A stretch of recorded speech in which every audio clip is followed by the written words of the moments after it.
Hello students, मैं विशाल गुप्ता आपका teacher. आज मैं आपको class 12 subject English book flamingo chapter the last lesson, जिसका राइटर हैं अल्फोंस डॉडेट, उसके क्वेश्चन आंसर्स करवाने जा रहा हूं।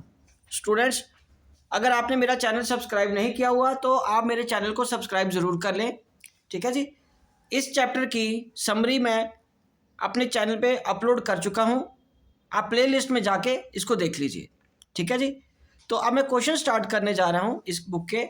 तो पहले जो क्वेश्चन है वो ये देखिए, जैसे ये चैप्टर है ना बुक का, एनसीईआरटी की नो डाउट बुक है ये, द लास्ट लेसन। ठीक है, उसका ये जब आप आगे चलते जाओगे तो यहाँ पे ये 3 क्वेश्चन आ रहे हैं।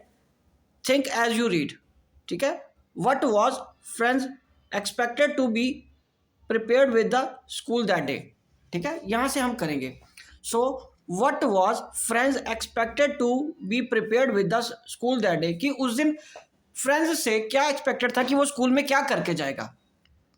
That day Franz was expected to be prepared with participles, उसको पार्टिसिपल्स याद करके जाना था।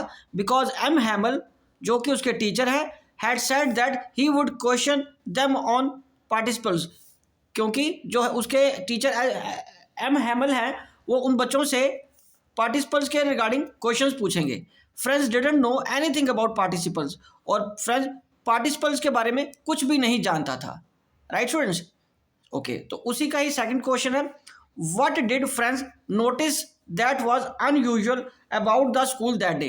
उस दिन फ्रेंड्स ने क्या नोटिस किया जो कि अनयूजुअल था, जो नॉर्मल नहीं था स्कूल में। Usually when school began, answer है इसमें आ रहा है इसका मैं, usually when school began there was a great bustle. कहता जैसे ही स्कूल शुरू होता था बड़ी ही बसल हो जाती थी, चहल पहल हो जाती थी। Which could be heard out in the street, जो कि गली तक उसकी आवाज़ आती थी। But it was all very still that day, पर उस दिन सब एक जगह थमा हुआ था, थम गया था जैसे। Everything was as quiet as Sunday morning, सब कुछ ऐसा लग रहा था जैसे कि ये संडे मॉर्निंग का दिन है। देयर वॉज नो ओपनिंग और क्लोजिंग ऑफ डेस्क, कुछ ओपनिंग या क्लोजिंग डेस्क की नहीं हो रही थी। His classmates were already in their places, और उसके क्लासमेट्स ऑलरेडी अपनी जगह पे पहुंच चुके थे। The teacher's great ruler instead of rapping on the table was under Hamel's arm, कि टीचर का जो रूलर होता है जिससे कि वो बच्चों को, छड़ी जिससे कि वो मारते या डराने के लिए रखी होती है, वो टेबल पे थपथपाने की बजाय मिस्टर हैमल के आर्म के अंडर थी। ठीक है जी। ओके, तो थर्ड क्वेश्चन क्या है, what had been put up on the bulletin board, और बुलेटिन बोर्ड पे क्या लिखा हुआ था, क्वेश्चन ये है स्टूडेंट्स। इसका आंसर है, for the last 2 years all the bad news had come from the bulletin board, पिछले 2 सालों से जितनी भी बुरी खबरें होती थी वो बुलेटिन बोर्ड से ही उनको मिलती थी सबको।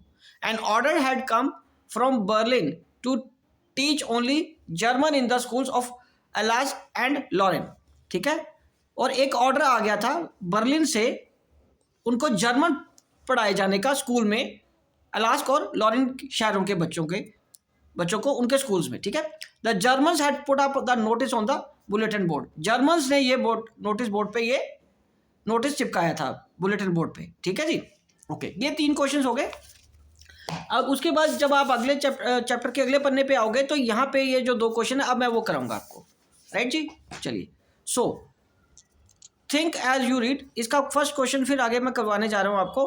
What changes did the order from Berlin cause in school that day, क्या बदलाव आया जब वो ऑर्डर बर्लिन में आया था, स्कूल में क्या बदलाव आया था उस दिन। आंसर है, M Hamel had put on his best dress. M Hamel जो कि उनके टीचर हैं अपनी बेस्ट ड्रेस में थे। हिज ब्यूटीफुल ग्रीन कोट, अपने सुंदर हरे कोट में। His frilled shirt and the little black silk cap and all embroidered, सब एम्ब्रॉयडर्ड कपड़े थे उनके पास और उन्होंने डाले हुए थे। The whole school seemed to be so strange and solemn, सारा स्कूल बहुत स्ट्रेंज और शांत लग रहा था। On the back benches that were always empty, जो कि पिछले बेंचेस ज़्यादातर जो कि खाली रहते थे। The elderly village people were sitting quietly like the kids, और गांव के बड़े बुजुर्ग जो लोग थे उस पर बड़े शांत बैठे थे जैसे बच्चे बैठते हैं। ओके जी, तो सेकंड क्वेश्चन क्या है, how did Franz feelings about M Hamel and school change? Franz की क्या फीलिंग्स थी और स्कूल में बदलाव को देखते हुए उसको क्या चेंज फील उसको हो रहा था? Franz come to know that it was the last lesson in French. उसको पता चल गया था कि वो फ्रेंच लैंग्वेज का उसका यह लास्ट दिन है। That M Hamel would give them, जो कि एम हैमल उनको आज लास्ट लेसन पढ़ाएंगे। फ्रॉम द नेक्स्ट डे से they will be taught only German, उनको सिर्फ जर्मन लैंग्वेज पढ़ाई जाएगी। Then he felt sorry for not learning his lesson properly. तब उसको लगा, महसूस हुआ, उसको सॉरी फील हुआ कि उसने अपने लेसन्स को प्रॉपरली नहीं पढ़ा था।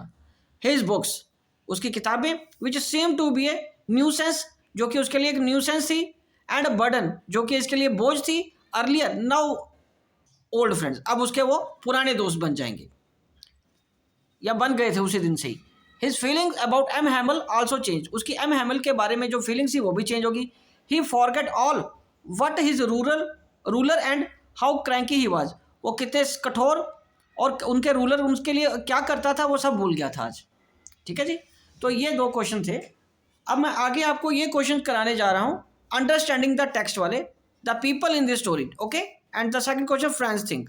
ये वाले क्वेश्चन मैं आपको कराऊंगा। तो पहला question, the people in this story suddenly realize how precious their language is to them. What shows you this? Why does this happen? Mr. Hamel told the students that villagers and that henceforth only German would be taught in the schools of Alaska and Lorraine. Mr. Hamel ने students को बताया कि अब German ही Alaska और Lawrence शहरों के school के बच्चों को पढ़ाई जाएगी। Those who called themselves Frenchmen, जो अपने आप को फ्रेंचमैन समझते हैं, would neither be able to speak or nor write it, जो कि समझते हैं कि वो फ्रेंचमैन है, ना तो अब वो अपनी लैंग्वेज बोल पाएंगे ना ही लिख पाएंगे। He praised French as the most beautiful, उसने प्रेज किया कि फ्रेंच बहुत ही खूबसूरत, द क्लियरेस्ट, सबसे मतलब समझ आने वाली और most logical language in the world, सबसे लॉजिकल लैंग्वेज वर्ल्ड में मिस्टर हैमल के लिए कौन सी थी? फ्रेंच।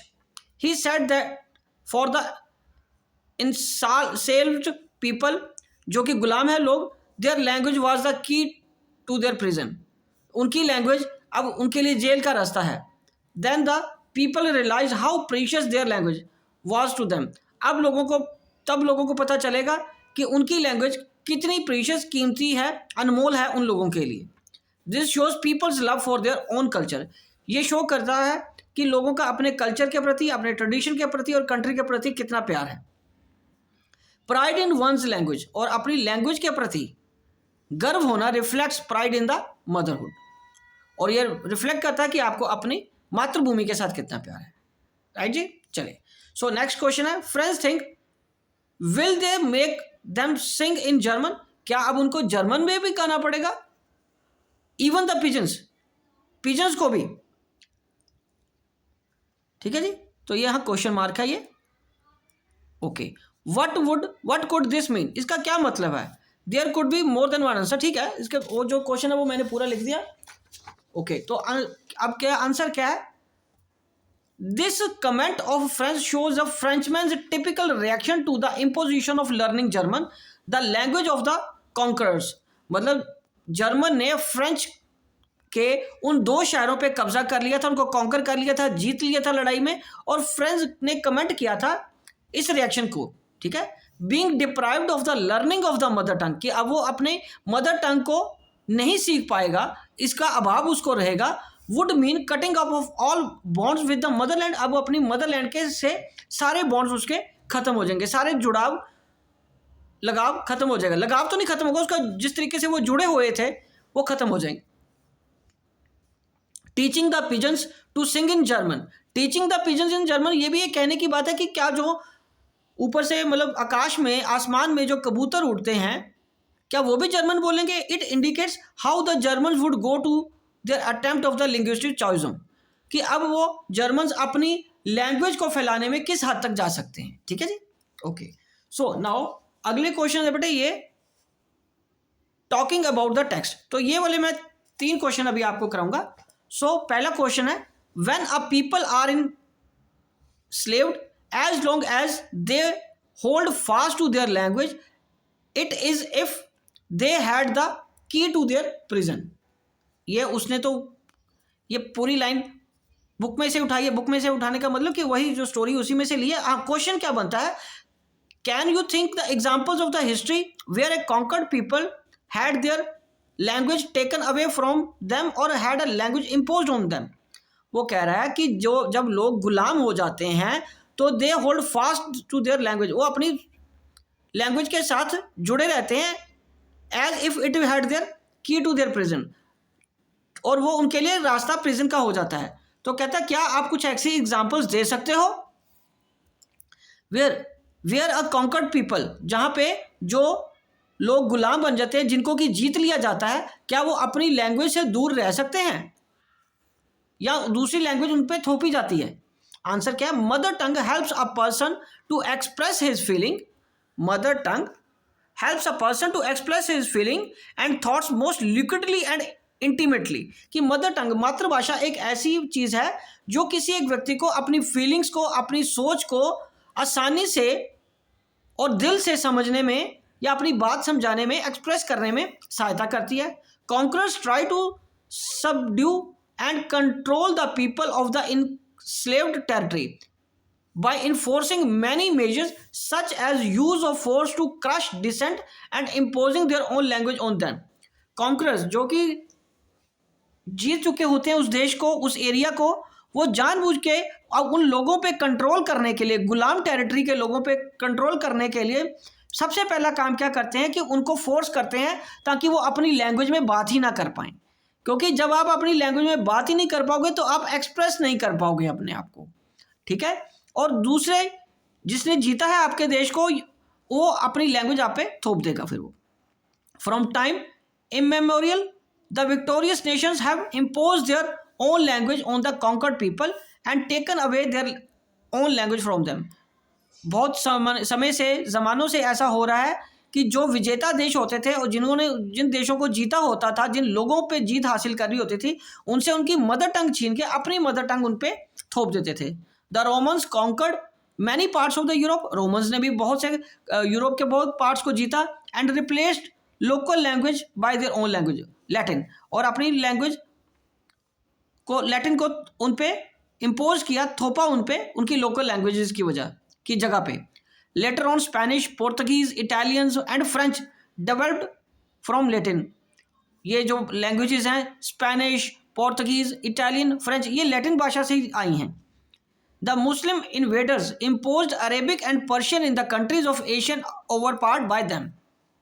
जो मुस्लिम इन्वेडर्स थे, हमलावर थे, जो उन्होंने अरेबिक और पर्शियन एशियन कंट्रीज को जब उन्होंने ओवर पावर किया था तो अपनी भाषा लेके आए। जैसे अगर मैं इंडिया की एग्जांपल दूँ, इंडिया एशिया में है, मोहम्मद, ठीक है, मुगल जब आए थे हमारे देश में तो वो पर्शियन और अरबियन लैंग्वेज यहाँ पे लेके आए, जिसको हम उर्दू कहते हैं, ठीक है।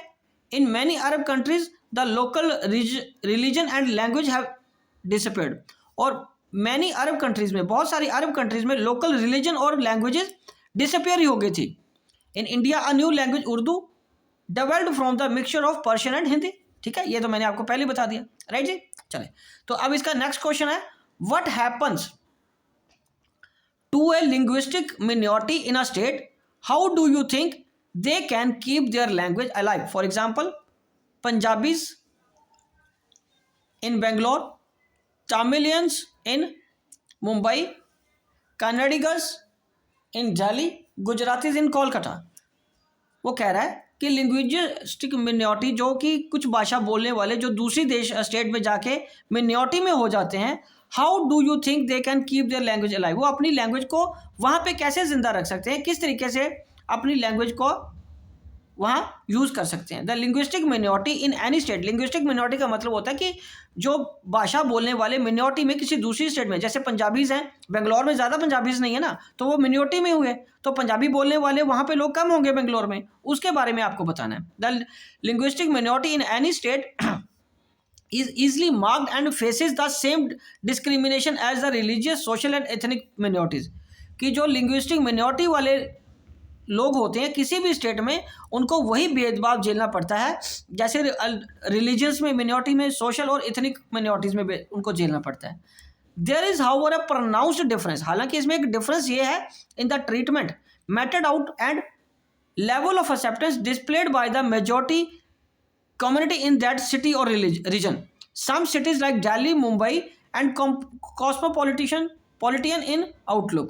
और कुछ बड़े बड़े शहर है जैसे दिल्ली और मुंबई में, वहाँ भी उनको इस तरीके के एक डिफरेंट ट्रीटमेंट का सामना करना पड़ता है. The linguistic minority tries to preserve the its identity through the intimate contact, interaction and preservation of their language in the social get together. वो अपने ही सोशल गेट टुगेदर जब होती है तब वहाँ वो लैंग्वेज को यूज़ करते हैं, अपने फैमिली फंक्शंस में वो लैंग्वेज यूज़ करते हैं, अपने फेस्टिवल्स में जो उनके रीजन के फेस्टिवल्स होते हैं उसमें यूज़ करेंगे. फॉर एग्जांपल या मैं पंजाबीज़ की बात करूँ तो बेंगलोर में जब वो गुरपर्व मनाते होंगे तो उस दिन फैमिली फंक्शन, जब बर्थडे होगा या कोई सोशल गेट टुगेदर होगी, उस वक्त वो पंजाबी लैंग्वेज को यूज़ करते हैं. Adherence to social customs and tradition in family gathering, group meetings of women, in सारी जगह पे भी वो यूनिटी को बरकरार रखने के लिए बिटवीन द मेंबर्स, अब उस मिनॉरिटी ग्रुप की यूनिटी को बरकरार रखने के लिए वो अपनी लैंग्वेज का इस्तेमाल करते हैं. In short they create a mini Punjab in Bangalore, mini Chennai in Mumbai, mini Bangalore in Delhi and mini Surat in Kolkata. ठीक है जी. तो इस तरीके से वो अलग अलग दूसरे स्टेट्स में जहाँ पे वो माइनॉरिटी में उनकी लैंग्वेज है, वो इस तरीके से अपनी लैंग्वेज को सर्वाइवल पे रख सकते हैं, अलाइव रख सकते हैं. ठीक है. So the last question of NCERT book का ये है, is it possible to carry pride in one's language too far? क्या ये पॉसिबल है कि अपनी लैंग्वेज पे जो प्राइड या गर्व है वो ज़्यादा दूर तक जा सकता है? Do you know that the linguistic chauvinism means an aggressive and unrealizable,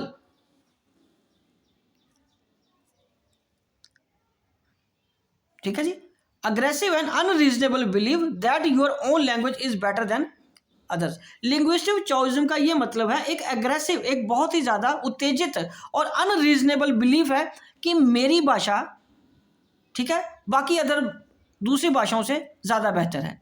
this shows an excessive और prejudiced support for one's own language.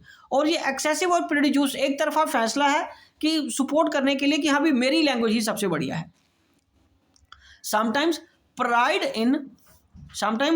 In one's own language goes too far and the linguistic enthusiast can be easily identified by their extreme zeal for the preservation and spread of their language. कई बार वो बहुत ज़्यादा इतने enthusiastic हो जाते हैं अपनी language को लेके, ठीक है जी, identified by their extreme zeal, और उनमें बहुत उत्साह होता है अपनी लैंग्वेज को प्रिजर्व करने का और स्प्रेड करने का. इन दिस इंथ्यूजियाज्म, वो अपने इस इंथ्यूजियाज्म में, लव में, support of for their own language, they tend to forget that other language has their own merits. वो ये भूल जाते हैं कि दूसरी लैंग्वेज के अपने मेरिट्स हैं, लॉन्ग हिस्ट्री ऑफ आर्ट्स है, उनका कल्चर है, एंड लिटरेचर बिहाइंड देम. उसके पीछे क्या लिटरेचर क्या है उस लैंग्वेज को लेके, instead of bringing unity and winning over. जबकि उनको क्या करना चाहिए कि उनको यूनिटी के साथ और उनको विनिंग ओवर करके दूसरी लैंग्वेज को भी अंडरस्टैंड करना है. Others as friend having excessive pride in their own language creates ill will and disintegration. The stiff resistance of the acceptance of Hindi as national language by the southern state of India is a direct outcome of the fear of being dominated by the Hindi enthusiasts. वो कहते हैं कि southern states को हमेशा ये लगा रहता है, ये डर लगा रहता है कि हिंदी बोलने वाले नॉर्थ इंडियंस उनको डोमिनेट करना चाहते हैं. The result is that one India remains only. फिर स्लोगन, तो वन इंडिया एक, ये सिर्फ एक स्लोगन बन के, एक नारा बन के ही रह जाता है. यदि हम सारे अपनी लैंग्वेजेस को ही इम्पोर्टेंस देंगे और ये अंडरस्टैंड नहीं करेंगे कि दूसरी लैंग्वेज का क्या महत्व है, ओके, अपनी लैंग्वेज से प्यार करना बहुत ज़रूरी है, पर दूसरों को अंडरस्टैंड करना और दूसरों को नीचा ना दिखाना भी इक्वली उतना इम्पोर्टेंट है यूनिटी को बरकरार रखने के लिए. ठीक है जी. तो स्टूडेंट्स, इसी के साथ ये क्वेश्चंस कंप्लीट होते हैं. आई होप कि आप अच्छी तरह समझ गए होंगे. आप बाकी चैप्टर्स के लिए, नेक्स्ट चैप्टर की समरी और क्वेश्चंस के लिए मेरे चैनल को सब्सक्राइब कर लीजिए और वीडियोस वहां से देखते रहना। ओके जी, डन।